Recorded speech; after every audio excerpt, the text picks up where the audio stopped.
आगे बढ़ते हैं। केशव का जन्म भी आगरा में ही हुआ था। उसे गुजरात के पुश्तैनी गांव जाने का तो कभी मौका ही नहीं मिला। आगरे की गलियां और अब सीकरी, बस यही उसका घर था। तो कहते हैं कि जब गुजरात से केशव के माता पिता आगरा आ गए थे, तो उसके बाद ही केशव का जन्म हुआ था। मतलब केशव आगरा में पैदा हुआ था।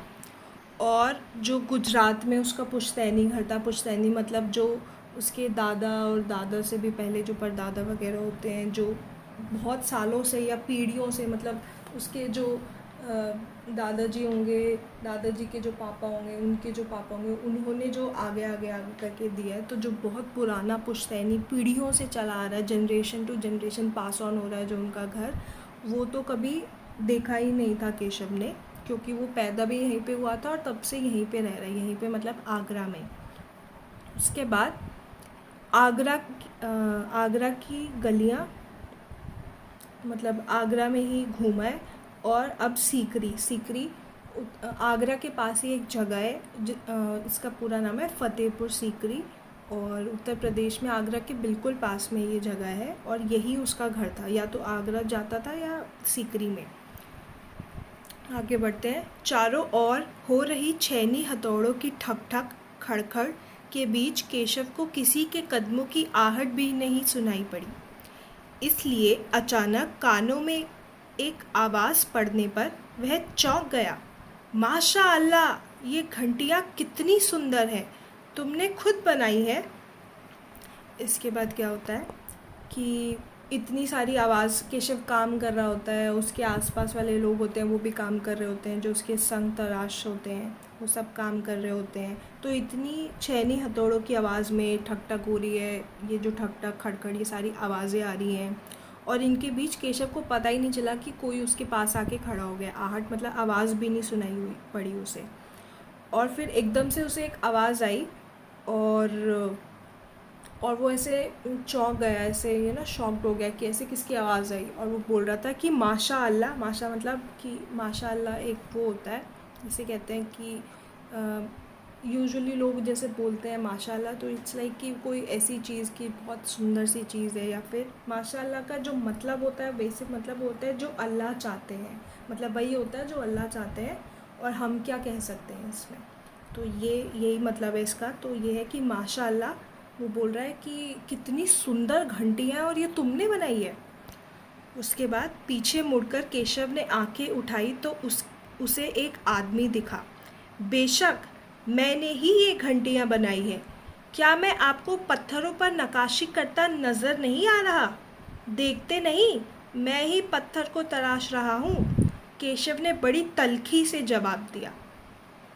उसके बाद जब वो आवाज़ आई उसको, तो उसने पीछे मुड़ के देखा, क्योंकि वो बैठ के काम कर रहा था। पीछे मुड़ के देखा, अपनी आंखें उठाई, मुंह ऊपर करके उसने देखा कि एक आदमी खड़ा था और उनको कह रहा है कि बेशक, मतलब इसमें कोई शक की बात है कि ये घंटियाँ मैंने बनाई है? जब मैं यहाँ पे बैठ के नक्काशी कर रहा हूँ, जब मैं आपको दिख रहा हूँ यहाँ पे, तो फिर पूछने वाला सवाल है।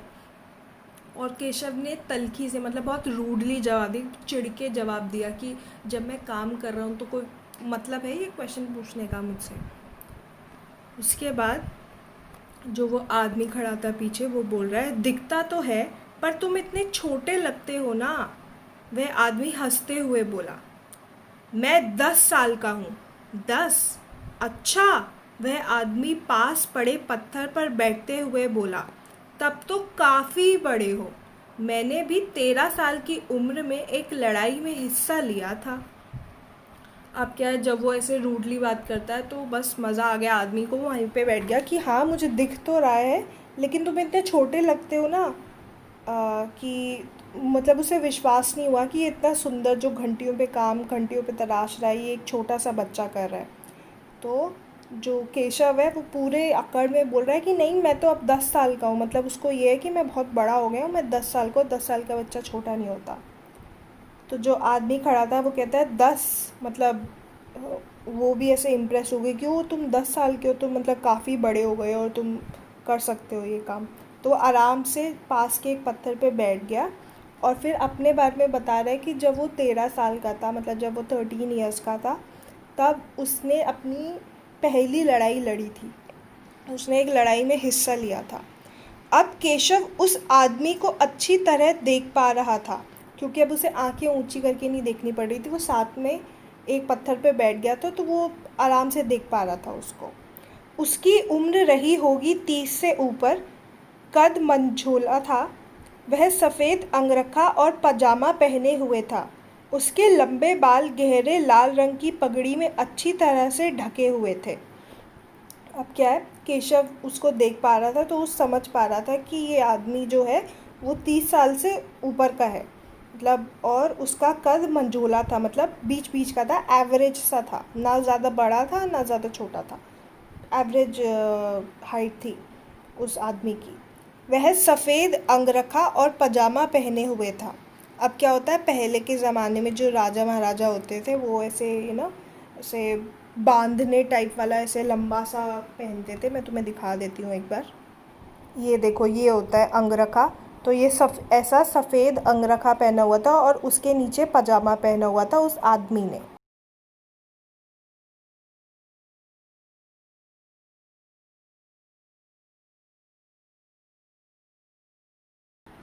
उसके बाद उसके जो लंबे बाल थे, उसने उसके लंबे बालों ने, उसने जो पगड़ी पहनी हुई थी, लाल रंग की पगड़ी पहनी हुई थी और उसको अच्छे से ढका हुआ था, मतलब बिल्कुल वेल ग्रूम्ड सा लग रहा था, मतलब सुंदर सा लग रहा था कि उसने सफ़ेद वो पहना हुआ है, पजामा पहना हुआ है, उसके बाल बिखरे नहीं हुए हैं, पगड़ी में सब बिल्कुल ऐसे सही से फिट होके बैठे हुए हैं।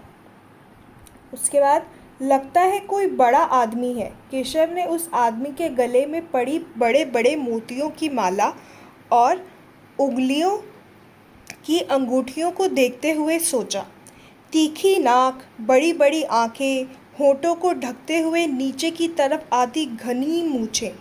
केशव उस आदमी के व्यक्तित्व का मुआयना कर ही रहा था कि तभी उसे आदमी ने एक नक्काशी की तरफ इशारा करते हुए कहा, इस लड़ी में अभी काफ़ी काम बाकी है।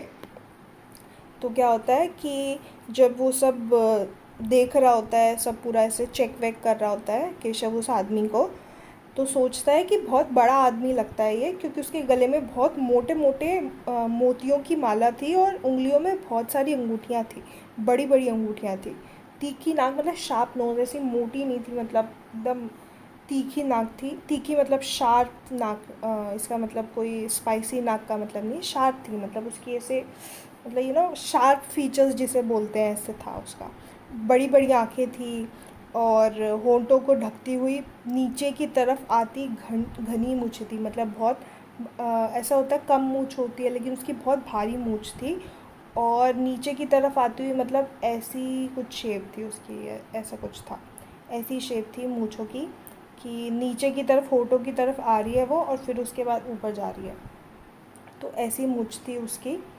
और केशव उस आदमी के मतलब उसके व्यक्तित्व, मतलब उसकी पर्सनालिटी को ऐसे चेक कर ही रहा था, मुआयना, मतलब पूरा अच्छे से देख जांच पड़ताल कर रहा था कि कैसा आदमी है ये, इसने क्या पहना है, कैसे बात कर रहा है और क्या क्या पहना है, तो ये सारी चीज़ें चेक कर ही रहा था।